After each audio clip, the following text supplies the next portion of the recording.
आज का वीडियो उन लोगों के लिए है जो अपने आप को कोसते रहते हैं कि उनके पास अच्छा फैमिली बैकग्राउंड नहीं है, उनको नौकरी से निकाल दिया गया है या कुछ नया सीखने के लिए उनके पास पैसे नहीं है। क्योंकि मैं उज्ज्वल पटेल आज आपको रेणुका आराध्या की फर्स्ट से लेकर अर्श तक की, यानी कि भिक्षा मांगने से लेकर 70 करोड़ की कंपनी कैसे खड़ी की उसके बारे में बताने वाला हूँ। उनकी जिंदगी की शुरुआत बेंगलोर के पास गोपाचंद्रा गांव से हुई थी। उनके पिता छोटे से मंदिर के पुजारी थे।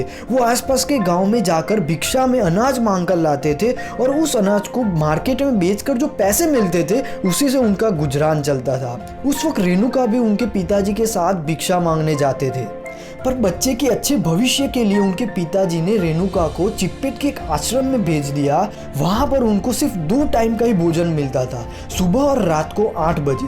वो 10वीं में फेल हो गए। उसके बाद उनके पिताजी का देहांत हो जाता है और उसके बाद उनकी माता और उनकी छोटी बहन की जिम्मेदारी उनके कंधों पर आ जाती है। और उसी वजह से उन्होंने पैसों के लिए बहुत से छोटे छोटे काम किए, जैसे प्लास्टिक बनाने के कारखाने में मजदूर का काम किया। उसके बाद 600 रुपए के लिए सिक्योरिटी गार्ड का काम किया और उसके बाद सिर्फ 15 रुपए पर पेड़ के लिए पेड़ पे चढ़ने वाले माली का भी काम किया। पर जहां पर है वहां से और बेहतर काम करने के जज्बे की वजह से उन्होंने अपना कुछ शुरू करने का सोचा और उसी वजह से उन्होंने घर घर जाकर बैग के कवर बेचना शुरू किया। पर उस काम में भी उनको बहुत लॉस हुआ। अब हार कर बैठ जाने की वजह उन्होंने ड्राइवर बनने का फैसला किया, पर ड्राइविंग लाइसेंस के लिए उनके पास पैसे नहीं थे और उसी वजह से उन्होंने अपनी शादी की अंगूठी बेचकर ड्राइविंग लाइसेंस बनवाया। और उसके बाद उन्होंने कंपनी में ड्राइवर की जॉब तो स्टार्ट की, पर पहले ही दिन गाड़ी का एक्सीडेंट करने की वजह से उनको नौकरी से निकाल दिया गया। उसके बाद उन्होंने दूसरी कंपनी में ड्राइवर का काम बिना पैसे लिए किया, जिससे वो अपने आप को साबित कर पाए। वो पूरे दिन काम करते और रात को गाड़ी चलाने का अभ्यास करते। वो अपने कस्टमर का बहुत अच्छे से ध्यान रखते और उसी वजह से ड्राइवर के रूप में उनकी मांग बढ़ती गई। इसके साथ साथ वो हॉस्पिटल से लाशों को घर पे पहुंचाने का भी काम करते थे। 4 साल तक ऐसे ही काम करके वो और एक कंपनी में गए। वहां पर उनको विदेशी लोगों को गाड़ी में घुमाने का मौका मिला और वो लोग रेणुका को डॉलर में टिप देते थे। उसके बाद पैसे इकट्ठा करके उन्होंने 2-3 लोगों के साथ सिटी सफारी नाम की एक कंपनी ओपन की और उसके साथ साथ एक इंडिका कार भी खरीदी।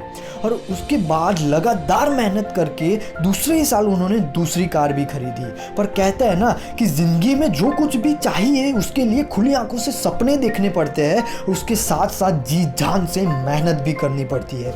रेणुका आराध्या को भी खुद की ट्रांसपोर्ट और ट्रैवल की कंपनी ओपन करनी थी। उसके लिए वो कड़ी मेहनत करके पैसे इकट्ठा कर रहे थे और जब उनको पता चला कि इंडियन सिटी टैक्सी नाम की कंपनी बिकने वाली है तो इसको लाइफ अपॉर्चुनिटी की तरह देखकर अपनी दोनों कार्स को बेचकर उस कंपनी को उन्होंने 2006 में 6.5 लाख रुपए में खरीद लिया और उसका नाम प्रवासी कैब्स रखा। पर रेणुका आराध्या की जिंदगी तब पूरी तरह बदल गई जब अमेज़न ने अपने प्रमोशन के लिए रेणुका की कंपनी को चुना और उसके बाद उनकी कस्टमर लिस्ट में बड़ी बड़ी कंपनियां जैसे जनरल मोटर्स, अकामाइन, वॉलमार्ट जैसी बड़ी बड़ी कंपनियां ऐड होती गई।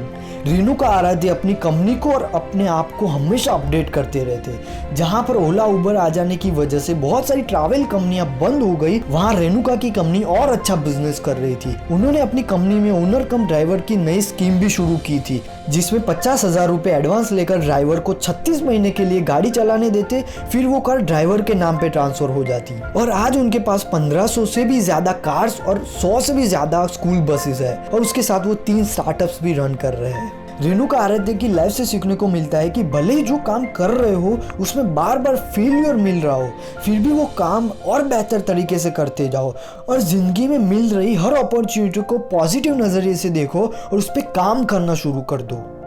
वीडियो पसंद आया तो वीडियो को अभी लाइक कर लेना और हमारे चैनल को सब्सक्राइब करके बेल आइकन को क्लिक कर लेना, जिससे अगले जितने भी इंटरेस्टिंग वीडियोस आए तब आपको सबसे पहले नोटिफिकेशन मिले।